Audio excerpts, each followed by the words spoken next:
दर्शकबिन नमस्कार, तपाईहरुलाई स्वागत छ हाम्रो युट्युब च्यानल टुडे न्यूज नेपालमा। दर्शकबिन यदि तपाई हाम्रो च्यानलमा नयाँ हुनुहुन्छ भने सब्स्क्राइब गरेर सँग रहेको घण्टीलाई दबाउन नबिर्सनुहोला।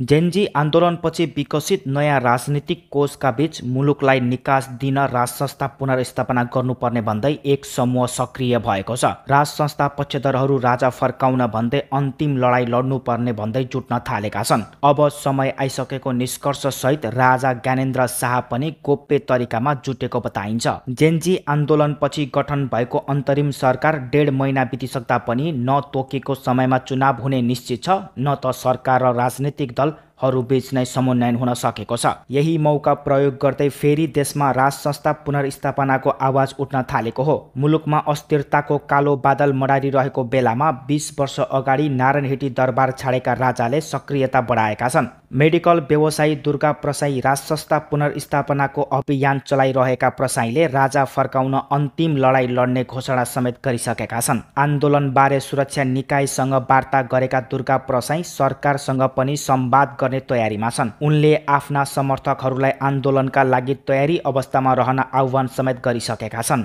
दुर्गा प्रसाई भन्छन्, हाम्रो आन्दोलन भनेको पूर्व मेचीदेखि पश्चिम महाकालीसम्म 14 अञ्चल 75 जिल्ला 165 क्षेत्र बन्द हुन्छ। हामीले बन्द आह्वान गरेका छौँ। हाम्रो आन्दोलन मङ्सिर 7 गतेदेखि हुन्छ। किन मङ्सिर 7 मा भनेदेखि दिल्लीमा 12 बुँदे सहमति मङ्सिर 7 मा भएको थियो। त्यो बेलाको माओवादी र दलहरूसँग त्यही 12 बुँदे सहमतिको कारणले गर्दाखेरि आज देशमा राज संस्था गयो, हिन्दू राज्य गयो, नेपाली नागरिक पनि विदेश गए, सबै कुरा गयो। आज देश खाली भएर विदेशीहरूको षड्यन्त्रमा परेर आज विदेशीकै इसारामा चल्ने एनजिओ आइएनजिओका सरकारहरू आएको छ। दुर्गा प्रसाईको यस्तो भनाइरहेको थियो। विगत 2-3 वर्षदेखि राज संस्था फर्काउने अभियानमा लागेका दुर्गा प्रसाईको एकाएक बढेको सक्रियतासँगै नेपाली सेना र काठमाडौँ महानगरपालिकाका मेयर बालेन शाहको भूमिकामा समेत प्रश्न उठेको छ। विशेष गरी जेनजी आन्दोलनपछि सेना राज संस्थाको पक्षमा उभिएको आरोप लागेको थियो।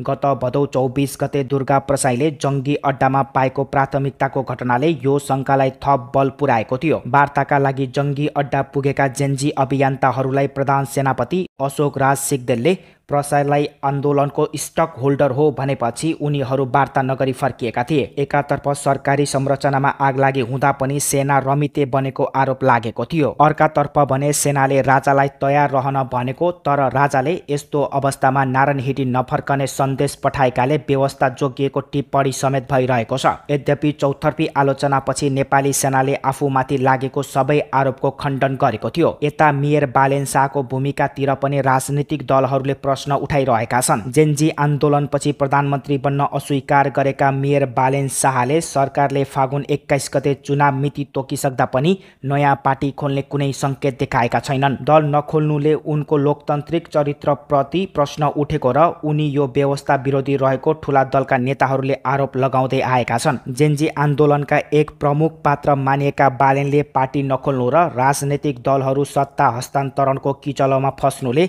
राजावादी दलहरूलाई फाइदा पुगेको विश्लेषकहरू बताउँछन्। यही मौकामा उनीहरू थप सक्रिय भएका हुन्। यद्यपि व्यवस्थाको विषयमा जेनजी अभियन्ताहरू स्वयं विभाजित देखिएका छन्। रक्षा बम सुदन गुरुङ, मिराज ढुङ्गाना र प्रवेश दाहाल लगायतका जेनजी अभियन्ताहरू राज संस्था पुनर्स्थापनाको पक्षमा छैनन्। तर केही जेनजी अभियन्ताहरू भने राजा आऊ देश बचाऊ भन्दै खुलेआम राज संस्थाको पक्षमा अभियान चलाइरहेका छन्। यसअघि पनि राजाले नारायणहिटी फर्कने प्रयास नगरेका होइनन्। गत फागुन 25 गते दुर्गा प्रसाईको नेतृत्वमा भएको आन्दोलनले राज संस्थाको पक्षमा माहौल बनाएको थियो र जनस्तरमा समेत राजा फर्कने अपेक्षा बढेको थियो। त्यसैको आडमा चैत 15 गते राजतन्त्र फर्काउने भन्दै विशाल जनआन्दोलनको आह्वान गरिएको थियो।